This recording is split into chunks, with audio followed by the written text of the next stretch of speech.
রাত প্রায় 10টা। বাসের জানালার বাইরে অন্ধকারে মাঝে মাঝে শিমুল গাছের ছায়া দেখা যায়।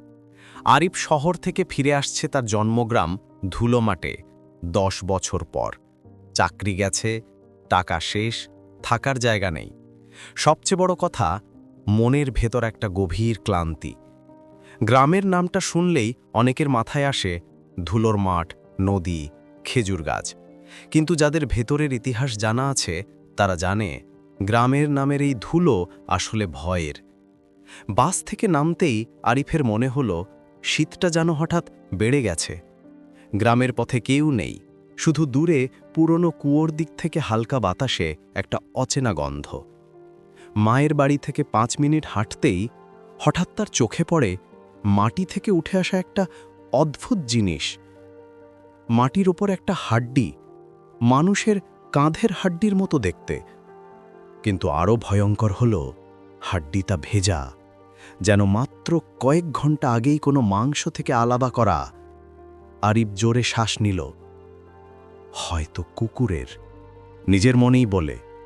কিন্তু 3 কদম এগোতেই পিছন থেকে হালকা শব্দ, ঝড়ো ঝড়ো। মনে হলো কেউ যেন মাটি খুঁড়ছে, কিন্তু চারপাশে কেউ নেই। আরিফ আর দাঁড়ালো না, দ্রুত হাঁটতে হাঁটতে বাড়ি ফিরে গেল। আরিফের নানু একা থাকেন। কাঠের পুরনো বাড়ি, দরজার কড়াগুলো মূর্ছে পড়া। দরজা খুলতেই নানু বলে উঠলেন, কেন রে আরিফ, হঠাৎ এত রাতে এলি? আরিফ হাসল, কিন্তু নানুর চোখের নিচে ভয় দেখল। বাড়ির মধ্যে একটা দম বন্ধ করা গন্ধ, যেন পুরনো কাপড়, ভেজা মাটি আর ধূপের মিশ্রণ। রাতের খাবার খেতে খেতে নানু চাপা গলায় বললেন, রাতে বাইরে যাবি না, ধুলোমাঠ আজকাল আগের মতো নাই। অনেকে দেখছে মাটির নিচ থেকে কিছু উঠে আসে। আরিফ চমকে উঠে, কি উঠে আসে? নানু আর বলেন না, শুধু তাকিয়ে থাকেন দরজার দিকে, যেন কেউ ভেতরে ঢুকতে পারে। রাত 2টোর দিকে আরিফের ঘুম ভেঙে গেল। বাইরে হালকা বাতাস, তবে শব্দটা বাতাসের না, খড়র খড়র খড়র। এটা ঠিক মাটি খড়ার শব্দ। আরিফ জানালার কাছে গিয়ে পর্দা সরাতেই এক মুহূর্তের জন্য সে দেখে অন্ধকারে কেউ কুয়োর পাশে বসে মাটি খুঁড়ছে। দেহটা মানুষের, কিন্তু হাঁটুর নিচটা যেন নেই, ওটা ভেসে আছে। আরিফ চোখের পলক ফেলতেই সব অদৃশ্য। পরদিন আরিফ গ্রামের মোড়ের চায়ের দোকানে গেল। লোকজন তাকে দেখে চুপ হয়ে গেল, কেউ কথা বলছে না। শেষে দোকানদার রফিক সাহেব বললেন, তুই এসেছিস শুনে ভালো লাগছে, কিন্তু একটা কথা মনে রাখিস, ধান ক্ষেতের পাশের পুরনো কুয়োর দিকে যাস না। আরিফ জিজ্ঞেস করল, কেন? রফিক একবার চারপাশ দেখে নিচু গলায় বললেন, ধুলোমাঠে 30 বছর আগে 11 জন মানুষ হঠাৎ হারায়। কারোর লাশ পাওয়া যায়নি। সবাই বলতো যাদের দোষ ছিল, যারা অন্যায় করেছিল, তাদের মাটিই গিলে নিত। তখনই গ্রামটা ফাঁকা হয়ে যায়। আরিফ বলে, কিভাবে মাটি গিলে নিল? রফিক ধীরে ধীরে বললেন, রাতে মাটি নিজেরাই নড়ে, আর যারা নড়াচড়ার আওয়াজ শুনে বাইরে বের হয় তারা আর সকালে ওঠে না। আরিফ হেসে বলল, হেগুলো কুসংস্কার। রফিক তাকে চোখে চোখ রেখে বললেন, গত মাসে স্কুলের মাস্টার মিজান রাতে বাইরে বের হয়েছিল। সকালে তার জুতো পাওয়া গেল, আর 20 ফুট দূরে শুধু একটা হাড্ডি। আরিফ চুপ হয়ে গেল, তার শরীর ঠান্ডা হয়ে গেল। রাতে নানুকে না জানিয়ে আরিফ কুয়োর দিকে গেল। চাঁদ নেই, আকাশে শুধুই কালো মেঘ। কুয়োর পাশে দাঁড়াতেই মনে হলো কেউ খুব কাছে দাঁড়িয়ে আছে। কিছুক্ষণ নীরবতা। ঠিক তখন তার পায়ের ঠিক পাশের মাটি ধীরে উঠে ফুলে উঠতে লাগল। আরিফ ভয়ে পেছনে সরে গেল। মাটি ফেটে গেল, আর ভেতর থেকে বের হলো একটা হাত। হাড় আর শুকনো চামড়ার মিশ্রণ। আঙুলগুলো লম্বা, বাঁকা। আরিফ দৌড়ে পালাতে চাইল, কিন্তু ঠিক তখন হাতটা মাটির ভেতর থেকেই তার নাম ধরে ডাকল, আরিফ। সে দৌড়ে বাড়ি ফিরে আসে। শরীর কাঁপছে, শ্বাস নিতে পারছে না। নানু সব শুনে বললেন, তোরা শহরে থাকিস, এসব মানিস না, কিন্তু এই গ্রামে মাটি জীবন্ত। মাটি দেখবে কে অপরাধ করেছে, মাটি দেখবে কার মন কালো, তারপর মাটি ডাকবে। আরিফ বলল, আমি তো কিছু করিনি।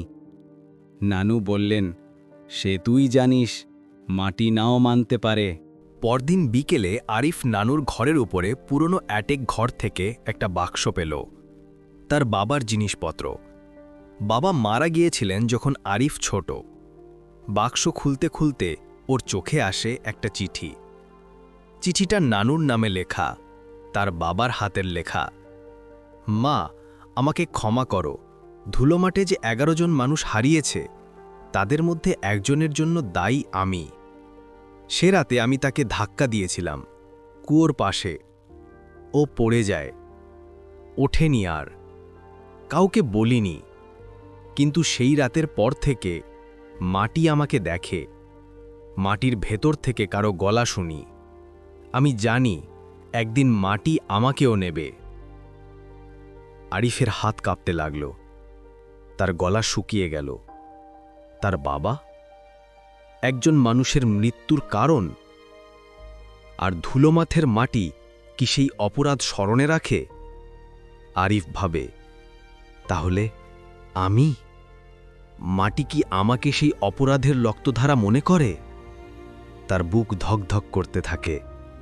সেদিন রাত 3টায় আবার মাটি খড়ার শব্দ, খরর খরর খরর। এবার শব্দটা বাড়ির ভেতর থেকেই। আরিফ নিচে নেমে দেখে ড্রয়িং রুমের মেঝে টলমল করছে। মনে হলো কেউ নিচ থেকে ঠেলছে। এক মুহূর্তে মাটি ফেটে খুলে গেল। আরিফ দেখল হলুদাভ এক মুখ, চোখ নেই, কিন্তু গর্তের মতো জায়গা থেকে ভয়ঙ্কর ঠান্ডা হাওয়া বের হচ্ছে। মুখটা মাটির নিচ থেকে উঠে এসে ফিসফিস করে বলল, তোর বাবার ঋণ, তোর বাবার ঋণ। আরিফ পিছিয়ে যেতেই মাটি আবার ওঠে। এবার দুটো হাত বের হলো, লম্বা, কঙ্কালসার, নখগুলো ছুরি সদৃশ। নানু ঘর থেকে বেরিয়ে আসতেই হাতগুলো আবার মাটির নিচে সরে গেল। নানু কাঁদতে কাঁদতে বললেন, আমি জানতাম একদিন এটা আসবেই। ধুলো মাঠ ভুলে না, কারো অপরাধ হলে তার রক্তের মানুষকেও ছাড়ে না। আরিফের কান্না চলে এলো, আমি তো কিছু করিনি। নানু উত্তর দিলেন, মাটির বিচার আলাদা। মাটি রক্ত চিনে, অপরাধ চিনে, বংশ চিনে। ঠিক তখনই বাড়ির সব আলো নিভে গেল। আরিফ অন্ধকারে দাঁড়িয়ে আছে, তার চারপাশে ঠান্ডা বাতাস, পায়ের নিচে মাটি নরম হয়ে যাচ্ছে। হঠাৎ সে শুনল টুপ টুপ টুপ, হাড্ডির আঘাতের শব্দ। তার পায়ের সামনে 3টে হাড্ডি পড়ে গেল, কাঁধ, হাতের কবজি আর পায়ের পাতার মতো। মাটি বলছে, তোর বাবার ঋণ শোধ হইতে হবে। আরিফ দৌড়ে দরজা খুলে বাইরে বের হয়। পুরো গ্রাম অন্ধকার। দূরে কুয়োর পাশে আবার আলো দেখা যাচ্ছে। মাটির নিচ থেকে এক ধরনের জ্বালা। সে দৌড়াতে দৌড়াতে কুয়োর কাছে পৌঁছায়। হঠাৎ তার সামনে উঠে দাঁড়ায় এক ছায়া মূর্তি। চোখ নেই, শরীর মাটি আর হাড়ের মিশ্রণে তৈরি। মূর্তিটা গলা নামিয়ে বলে, তোর বাবার ভুল তুই শোধ করবি, মাটি ন্যায় জানে। আরিফ পিছিয়ে যায়, কিন্তু পা পিছলে কুয়োর পাশে পড়ে যায়। মাটি তার পা আঁকড়ে ধরে। তার শরীর ধীরে ধীরে নিচে ডুবতে শুরু করে। কান্নার শব্দ বের হয় না। মাটির নিচ থেকে শত শত ফিসফিস, আরিফ, আরিফ, ঋণ, বংশ, মাটি। মাটি তাকে গিলে নেয়। পরদিন সকালে লোকজন নানুর চিৎকার শুনে বাড়িতে আসে। মেঝেতে শুধু আরিফের একটা জুতো, এর পাশে 3টি হাড্ডি। গ্রামের লোকেরা আবার ফিসফিস করে, মাটি ন্যায়ের বিচার করল, এবার শান্তি। নানু চোখ দিয়ে জল মুছেন, দরজার বাইরে তাকিয়ে দেখেন মাটির ধুলো হালকা নড়ে, যেন কেউ মাটির থেকে বের হতে চাইছে। আর দূরে কুয়োর পাশে কে যেন দাঁড়িয়ে, একটা ছায়া মূর্তি, চুপচাপ তাকিয়ে আছে নানুর দিকে। আরিফের নিখোঁজ হওয়ার পর পুরো গ্রাম কেমন যেন স্তব্ধ হয়ে যায়। ধুলো মাঠের বাতাসে সেই অদ্ভুত স্যাঁতস্যাঁতে গন্ধ আরও বাড়ে। চায়ের দোকানে সবাই চাপা স্বরে কথা বলে, কেউ চোখ তুলে নানুর বাড়ির দিকে তাকায় না। নানু কিন্তু বিশ্বাস করেন না যে আরিফ মারা গেছে। তিনি বারান্দায় বসে থাকেন, বারবার কুয়োর দিকের পথের দিকে তাকান। রাত হলে যেন পুরো বাড়িটা নিঃশ্বাস ফেলে। তৃতীয় রাতের দিকে হঠাৎ দরজায় টোকা, টক টক টক। নানুর বুক ধক করে ওঠে। উনি ভয়ে কাঁপতে কাঁপতে দরজা খুলে দেখেন কেউ নেই, কিন্তু দরজার সামনে মাটির ওপর ভেজা পায়ের ছাপ। একটা নয়, দুটো নয়, বহু পায়ের ছাপ দুলে দুলে দূরে চলে যাচ্ছে। এই পায়ের ছাপ মানুষের নয়, তাতে আঙুলের মতো দাগ, কিন্তু মাঝখানে গর্ত, যেন পায়ের জায়গায় শুধু মাটি চেপে বসে আছে। নানু কাঁদতে কাঁদতে ফিসফিস করেন, আরিফ তুই ফিরলি। উনি জানেন না এটা আরিফ নয়, এটা অন্য কিছু। ওদিকে আরিফ মরে যায়নি, সে জ্ঞান ফেরে অন্ধকারের ভেতরে। চারপাশে ঠান্ডা জমাট মাটির গন্ধ, যতদূর চোখ যায় শুধু কাদা আর শেকড়। তার মাথার ওপর থেকে মাটি খসে খসে পড়ছে। আরিফ চিৎকার করতে চায়, কিন্তু মুখ দিয়ে কোনো শব্দ বের হয় না। মনে হয় তার বুকের ওপর কেউ বসে আছে। হঠাৎ সে দেখে একটি ছায়া, গায়ের রং মাটির মতো, চোখের জায়গায় শুধু গভীর গর্ত। ছায়াটি কাছে এসে বলে, তুই মরিস নাই, তোর দণ্ড শেষ নাই, তোকে মাটির নিচে রাখা হইছে শেখানোর জন্য। আরিফ কাঁদো কাঁদো গলায় জিজ্ঞেস করে, আমি তো কারো ক্ষতি করিনি। ছায়াটি ধীরে মাথা তোলে, তোর বাবা করছিল। রক্তের বিচার রক্তেই হয়। তারপর ছায়াটি মাটির ভিতরকার একটা পথ খুলে দেয়, একটা লম্বা রাস্তা, অন্ধকার, শেষ দেখা যায় না। চল, সত্য দেখবি। আরিফ বাধ্য হয়ে ছায়াটির পিছু নেয়। অন্ধকার পথ ধরে হাঁটতে হাঁটতে আরিফের মনে হয় সময় থেমে গেছে। কোথাও বাতাস নেই, আলো নেই, শুধু ছায়ার মতো অনেকগুলো মানুষের ক্ষীণ অবয়ব পাশ দিয়ে সরে যাচ্ছে। হঠাৎ সামনে আলো জ্বলে ওঠে। এটা একটা বিশাল কক্ষ, কিন্তু ছাদ নেই, শুধু ওপরে অসীম মাটি যেন সোনালি আলোর মতো ঝুলছে। মধ্যিখানে 11টি ফিগার দাঁড়িয়ে। এরা মানুষ না, এরা মাটি, ধুলো আর হাড় দিয়ে তৈরি। তাদের চোখের জায়গায় কালো গর্ত। ছায়াটি আরিফকে সামনে দাঁড় করায়। এটা আদালত। এরা সেই 11 জন যাদের তোর বাবা মরণে পাঠাইছে। এখন এরা তোর বিচার করব।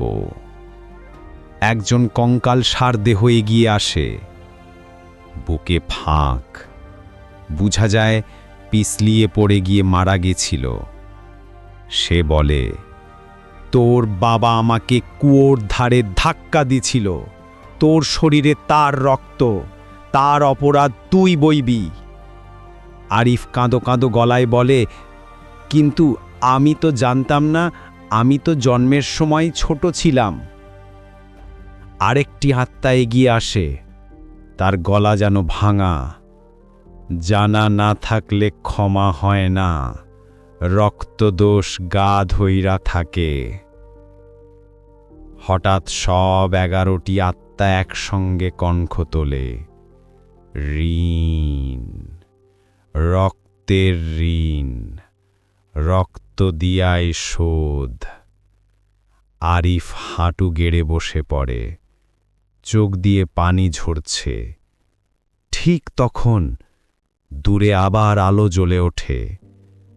ছোট্ট কৃষকায় একটা অবয়ব ধীরে এগিয়ে আসে।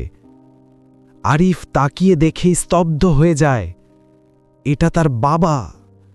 মাটি মাটি অবয়ব, চোখ নেই, কিন্তু সে যেন আরিফের দিকে তাকাচ্ছে।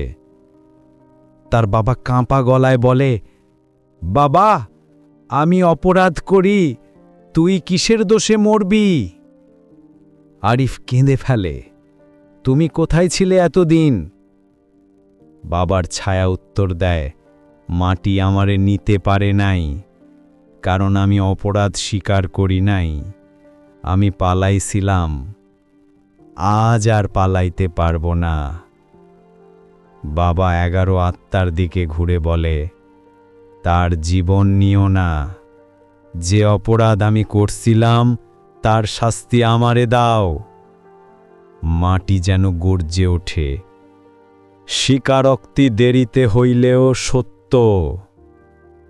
বাবার ছায়া আরিফের দিকে তাকিয়ে বলে, বাবা, জীবন বাঁচাইয়া দে, তুই বাঁচ। তারপর সে 11 আত্মার দিকে এগিয়ে যায়। মুহূর্তেই অন্ধকার ফেটে আগুনের মতো আলো ছুটে আসে। মাটি গর্জন করে, একটা তীব্র আর্তনাদ, আর তার বাবার দেহ মাটির মধ্যে ধীরে ধীরে বিলীন হয়ে যায়। মাটি বলল, ঋণ শোধ, রক্তদোষ শেষ। আরিফের চোখ ঝাপসা হতে থাকে, সে অজ্ঞান হয়ে পড়ে। ভোরবেলা গ্রামের লোকেরা দেখে আরিফ নানুর বাড়ির দরজার সামনে অচেতন পড়ে আছে। মাটিতে কোনো হাড্ডি নেই, কোনো দাগ নেই, শুধু তার শরীর কাঁপছে, মুখে মাটি লেগে আছে। নানু ছুটে এসে তাকে বুকে জড়িয়ে ধরেন। আরিফ আস্তে চোখ খোলে, ফিসফিস করে বলে, আমি ফিরে এসেছি। নানু কাঁদতে কাঁদতে মাথায় হাত বুলিয়ে বলেন, বাবা, আর বাইরের দিকে যাইস না। আরিফ ধীরে হাসে, না নানু, ধুলোমাঠ আর আমায় ডাকবে না, ওরা বিচার করে ফেলেছে। সে উঠতে উঠতে দেখে কুয়োর পাশে আর কোনো ছায়া নেই, মাটি শান্ত, বাতাস স্বাভাবিক। 30 বছর পর ধুলোমাঠ প্রথমবার নিঃশ্বাস নিল। কয়েক সপ্তাহ পর আরিফ আবার শহরে ফিরে যায়, নতুন চাকরি খুঁজে পায়। জীবন ধীরে ধীরে ঠিক হয়, কিন্তু কখনো কখনো রাতে ঘুমের মধ্যে সে শুনতে পায় খর্র খর্র, মাটি খোঁড়ার শব্দ। তখন সে জানালা খুলে বাইরে তাকায়, কিছুই নেই, শুধু বাতাস আর খুব হালকা কুয়োর দিকে তাকিয়ে থাকা এক ছায়া, যেন কেউ এখনো দেখছে, এখনো।